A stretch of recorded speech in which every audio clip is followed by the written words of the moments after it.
सभी दोस्तों का बहुत बहुत स्वागत है। दोस्तों, आज का वीडियो बहुत ही महत्वपूर्ण वीडियो है, क्योंकि आज के वीडियो में जो टॉपिक पे हम चर्चा करेंगे वो टॉपिक ही बहुत महत्वपूर्ण है।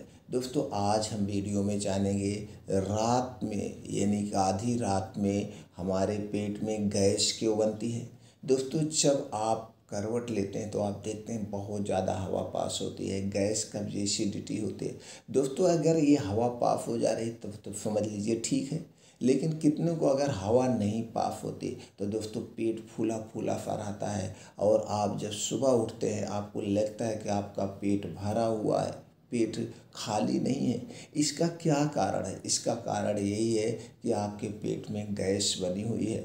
और दोस्तों, हमारा आयुर्वेद जो मानता है, इसे मानता है गैस कोई बीमारी नहीं है, कब्ज कोई बीमारी नहीं है, एसिडिटी कोई बीमारी नहीं है। लेकिन आज जो हमारा मॉडर्न साइंस मान रहा है और हम मान रहे हैं या हमारा पूरा देश मान रहा है, क्या मान रहा है, गैस को बहुत बड़ी बीमारी मान चुका है।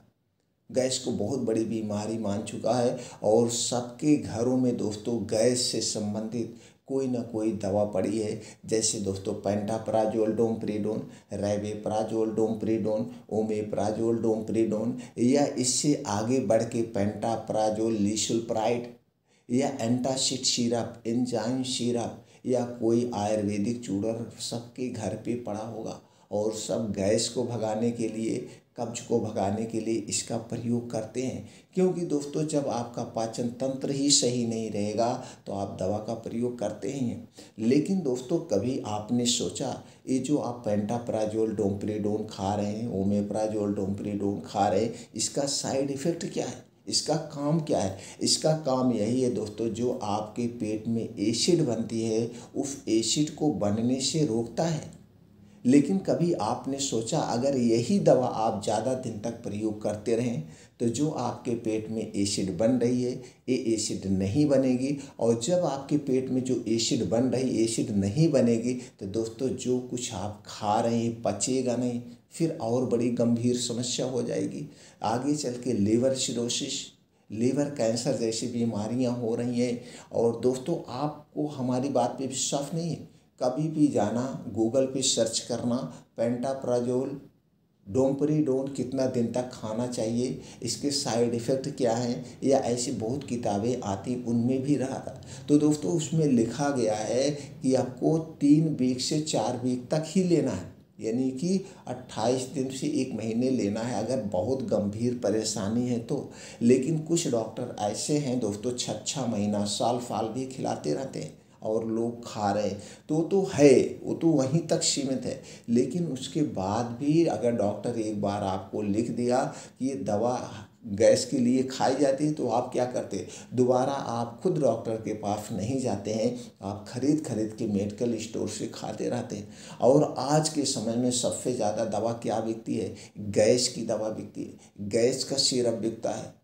आप रिसर्च करके देख लीजिए। और दूसरे नंबर पे सबसे ज़्यादा दवा क्या बिक रही है इस समय? शुगर की दवा बिक रही है, दर्द की दवा बिक रही है। जबकि आयुर्वेदिक मानता है ना तो आपके शरीर में कभी दर्द होगा, ना तो आपको गैस एसिडिटी बनेगी अगर आप प्रकृति के हिसाब से चलेंगे। तो दोस्तों, आप समझ चुके होंगे गैस कब्ज एसिडिटी कोई बीमारी नहीं है। अगर आपको इस बीमारी से बचना है तो ये वीडियो ध्यान से सुनिएगा और हमारी बताई हुई बातों को सिर्फ बैठ कर के 5 मिनट इस पे मंथन करना, इसके बारे में सोचना, आपके सामने निष्कर्ष आके सामने आ जाएगा। और उसके बाद इन बातों का आप 1 महीने के लिए फॉलो कर लेना। मैं ज़्यादा दिन के लिए आपसे समय नहीं ले रहा हूँ। 1 महीने के लिए अगर आप इन बातों को फॉलो करते हैं तो दोस्तों आपको पूरी ज़िंदगी कभी गैस कब्ज एसिडिटी नहीं बनेगी। और 1 महीने के बाद आप खुद अपने आप इसे पालन करने लगे।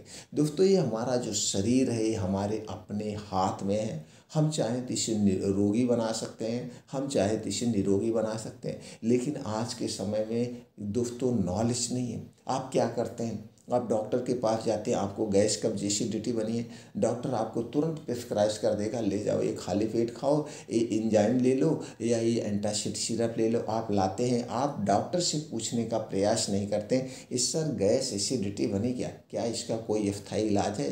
तो डॉक्टर यही कहेगा भैया खा लो ठीक हो जाएगा, कुछ परहेज कर लेना, बाहर की चीज़ें मत खाना, तली भुनी चीज़ें मत खाना, सही हो जाएगा।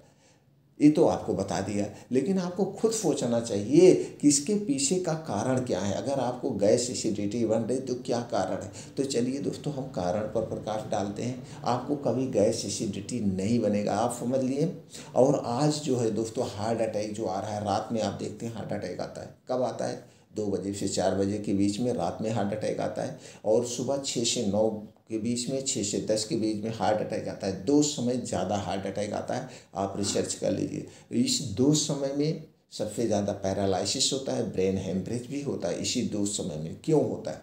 क्योंकि दोस्तों रात में आप बहुत गरिष्ठ भोजन करते हैं, और वो भी देर रात। देर रात का मतलब 80% घरों में 10 से 11 बजे खाना खाया जाता है, और दोस्तों 10% घरों में 11 से 12 बजे के बीच खाना खाया जाता है, और लगभग 90% घरों में दोस्तों रात का जो खाना होता है, दाल चावल रोटी सब्जी पनीर, यानी जितने भी पूड़ी पकौड़ी तली भुनी चीज़ें होती हैं, गरिष्ठ भोजन होता है, वो रात के समय में होता है। क्यों होता है? लोगों की एक मेंटालिटी हो गई है, हम पूरे दिन भाग दौड़ में रहते हैं, और शाम को घर पे खाना आराम से सब बनता है, और हम खाना एक तो देर रात खा रहे हैं, दूसरे दोस्तों गरिष्ठ भोजन खा रहे हैं, तो चीज़ें हमारा खाना पचता नहीं। अगर यही खाना हम सुबह के समय खाएं, 9-10 बजे खाएं, तो ये खाना 3 से 4 घंटे में पच जाएगा।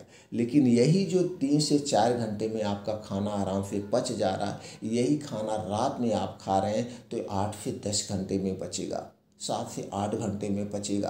तो दोस्तों अधपचा हुआ खाना, फिर आपको जब पहली नींद पूरी होती है, आधा खाना आपका पचता है 3 से 4 घंटे में, फिर आपको गैस एसिडिटी होती है। और गैस एसिडिटी का जब दबाव बनता है, आप गहरी नींद में रहते हैं, तो दोस्तों उसका दबाव बढ़ता है, आपकी बीपी बढ़ती है, जिसके कारण से बीपी बढ़ने की वजह से ब्लड सर्कुलेशन फास्ट होता है, और दोस्तों नसों पे दबाव पड़ता है, वो heart attack paralysis brain haemorrhage होती है। और सुबह जब आप सो के उठते हैं, आप लैट्रिन जाते हैं, आपका पेट साफ नहीं हुआ, जो कि खाना ठीक से पचा नहीं है, ऊपर से आप लैट्रिन से आए, पेट भी नहीं साफ है, पेट भारी भारी सा लग रहा है, आप आए ऊपर से चाय पी लिए और एसिड बन गई। एसिड बना, पेट खाली है, आपको पता नहीं चला, कोई काम करने लगे, कुछ करने लगे या झुक के काम करने लगे, जब खड़े होते तो गैस का दबाव बनता है, तो वहाँ पे भी इसके दुष्परिणाम होते हैं। तो इसलिए दोस्तों अगर इन सारी बीमारियों से आपको बचना है, तो दोस्तों रात का खाना आपको छोड़ना होगा। तो आप क्लियर हो गए आपको गैस कब्ज एसिडिटी क्यों बनना है। अगर आप गैस कब्ज एसिडिटी से बचना है, इस बीमारी से आपको बचना है, तो आपको 2 काम करना होगा। पहला काम है सूर्य डूबने के 40 मिनट पहले खाना खाइए। ये आदत अपना लीजिए। कितने दिन के लिए? मेरे कहने के अनुसार आप 28 दिन के लिए, 1 महीने के लिए आजमा लीजिए। सूर्य डूबने के 40 मिनट पहले खाना खाइए, और खाना जो होगा वो एकदम हल्का होगा, सुपाच्य होगा, इसमें कोई गरिष्ठ भोजन नहीं होगा। एकदम सिर्फ इतना खाना आपको खाना है कि आपकी भूख शांत हो जाए, भूख मिटाना है। जैसे मतलब 1 रोटी 2 रोटी ले लीजिए, थोड़ी सी सब्जी या साग कुछ लेकर के भूख मिटा लीजिए। अब जब ये थोड़ा सा खाना आप खाएंगे, ये खाना जब आप सोने जाएंगे 10 बजे तक, तो 3 से 4 घंटे में खाना आपका आराम से पच जाएगा। अब जब आप सोने जाएंगे तो आप तन मन धन से सोएंगे, पूरा शारीरिक रूप से धोए। और दोस्तों यहाँ पे एक दूसरा भी फायदा होगा, आपके 16 घंटे की फास्टिंग हो जाएगी, 16 घंटे की फास्टिंग। और दोस्तों जब हम फास्ट रखते हैं, व्रत रखते हैं, तो जो हमारे शरीर का टेम्परेचर है 2 से 3 डिग्री सेल्सियस कम हो जाता है। और जब हमारे शरीर का टेम्परेचर कम होता है तो हमारी बॉडी एक्टिव हो जाती है, हमारी बॉडी जो है अपने आप बीमारी को रिकवर करने लगती है, यानी कि बॉडी को रेस्ट भी चाहिए। इसीलिए पहले के पूर्वजों ने क्या है, व्रत ला दिया था। व्रत यानी कि आप हफ्ते में फास्ट रहिए, 1 महीने में फास्ट रहिए। इस व्रत किस लिए है? हमारे शरीर को शुद्धिकरण के लिए, हमें रोग निरोगी बनाने के लिए। तो दोस्तों ये 16 घंटे की फास्टिंग हो गई। अब मान लीजिए सूर्य 7 बजे डूब रहा है गर्मी में, आपने 6 बजे खाना खा लिया। अब 6 बजे आपने खाना खाया, फिर अगले दिन आप 10 से 11 बजे खाना खाएंगे। यहाँ पे 16 घंटे आपका जो पेट है, आंतें हैं, ये खाली है। और जब ये खाली रहेगी दोस्तों, तो क्या होगा, ये अपने आप को ठीक कर लेगी। लेकिन इसमें भी एक प्रॉब्लम है किसी किसी को बहुत ज़्यादा शुरुआत में गैस, कब्ज, एसिडिटी बनती है। अगर बहुत ज़्यादा आपके पेट में एसिड बन रहा है, क्योंकि दोस्तों 3 तरह के लोग होते हैं। किसी की बॉडी में बहुत ज़्यादा एसिड बनता है यानी पित्त बनता है, किसी के शरीर में बहुत ज़्यादा वात बनता है, किसी के शरीर में बहुत ज़्यादा दोस्तों कफ बनता है। तो इसके हिसाब अगर आपकी बॉडी जो है, आपका शरीर जो है वो वात प्रवृत्त है, पित्त प्रवृत्त है, कफ प्रवृत्त है, इसे आपको देखना होगा। आपका शरीर अगर पित्त प्रवृत्त ज़्यादा है, आपके पेट में पित्त बहुत ज़्यादा बनता है, एसिड बहुत ज़्यादा बनते हैं, तो दोस्तों आपको थोड़ी थोड़ी देर पे कुछ खाते रहना चाहिए। तो जैसे आप 6 बजे खाना खा लिए, अब आप 10 बजे तक सोने जाएंगे, 9 बजे तक सोने जाएंगे। अगर आप 10 बजे सोने जा रहे हैं तो 9 बजे 1 गिलास गुनगुना दूध पी लीजिए। इसमें हल्दी भी डाल सकते हैं, सौंफ भी डाल सकते हैं, या दूध में कुछ भी डाल के आप ले सकते हैं, जिससे आपको बढ़िया से एनर्जी मिलेगी। सुबह पेट खुल के साफ होगा। तो पहले आदत जो है वो दोस्तों, सूर्य डूबने के पहले खाना खाने की आदत डाल लीजिए। 1 महीने के लिए करके देखिए, फिर देखिए क्या बदलाव होता है। और रात का खाना गरिष्ठ भोजन नहीं होना चाहिए, एकदम हल्का सुपाच्य खाना होना चाहिए। ये खाना आपका पच जाएगा। रात के खाने और सोने में 3 से 4 घंटे का डिफरेंट होना चाहिए। ये पहली आदत शाम की आदत हो गई। अब सुबह दोस्तों आपको क्या करना, सुबह किसी भी कीमत पर 5 बजे आपको उठने की आदत डाल लीजिए, 5 बजे। तो दोस्तों जब आप 10 बजे सो जाएंगे तो आपकी नींद आराम से 5 से 6 घंटे की आराम से तन मन धन से आप सोए, नींद आपकी पूरी हो गई, बॉडी आपकी एकदम हल्की उठेंगे, जैसे बॉडी एकदम हल्की लगेगी। अब उठने के बाद तुरंत आप बासी मुँह को खंगालना नहीं है, 2 से 3 गिलास गुनगुना पानी पी लीजिए। जब आप दोस्तों सुबह उठ करके 2 से 3 गिलास गुनगुना पानी पीते हैं तो इसके क्या बेनिफिट्स है दोस्तों, आपको तुरंत एनर्जी मिल जाती है। आपको जो पेट में गैस बन रही है, कब्ज, एसिडिटी, इससे राहत मिल जाती है। और फिर थोड़ा सा आप बाहर टहल लीजिए, 10-5 मिनट टहल लीजिए, इधर उधर कर लीजिए। टहलने के बाद फिर आप लेटरिन जाइए, तो आपका खुल करके पेट साफ हो जाएगा। खुल के पेट साफ होगा। और दोस्तों फिर उसके बाद आपको करना क्या है, 5 बजे से 7 बजे 2 घंटे का समय आप अपने लिए निकालिए। इस 2 घंटे के समय में आप दोस्तों 5 से 6 किलोमीटर का मॉर्निंग वॉक करिए। मॉर्निंग वॉक जहाँ पे करना, जहाँ पे मिट्टी हो, हरी घास हो, उसी पे आपको मॉर्निंग वॉक करना है। और इसे आधे घंटे में कवर करने का प्रयास करिए। दोस्तों जब आप नंगे पाँव मॉर्निंग वॉक करते हैं तो जो छोटे छोटे कंकड़ होते हैं आपके पैर में चुभते हैं, और जो वही घास पे उसकी बूंदें पड़ी है आपके पैर में लगती है, एक कुप्रेशर का काम करती है। तो दोस्तों इससे कुप्रेशर का भी काम होता है, कंकड़ चुभते हैं, और जो शीत आपके पैर में लगती है इससे आँखों की रोशनी तेज होती है। तो नंगे पाँव आपको मॉर्निंग वॉक करना है। इसके बाद आपको क्या करना है, इसके बाद आप वहीं बैठ के 2 योगा करना। पहला है अनुलोम विलोम, इसे आप आधे घंटे करिए, इसे हम नाड़ी शोधन योगा करते हैं। दोस्तों अगर आप अनुलोम विलोम आधे घंटे कंटिन्यू रोज कर रहे हैं तो इससे आपके शरीर में कभी कोई बीमारी ही नहीं होगी। इसके बाद दोस्तों आप बैठ करके वहीं पे आपको 10 से 15 मिनट का कपालभाति करना है। दोस्तों 10 से 15 मिनट जब आप कपालभाति करते हैं तो पाचन तंत्र से संबंधित आपको कभी कोई समस्या हो ही नहीं सकती, नहीं होगी। दोस्तों ये सब करने के बाद वहीं बैठ के आप कुछ और योगा करिए, जैसे सूर्य प्राणायाम, शीर्षासन, वज्रासन, दंड बैठक। जैसे आपकी शारीरिक क्षमता है, अपने शारीरिक क्षमता के अनुसार कुछ और योगा प्राणायाम करिए। और लास्ट में 10 से 15 मिनट आप ध्यान करिए, मेडिटेशन करिए।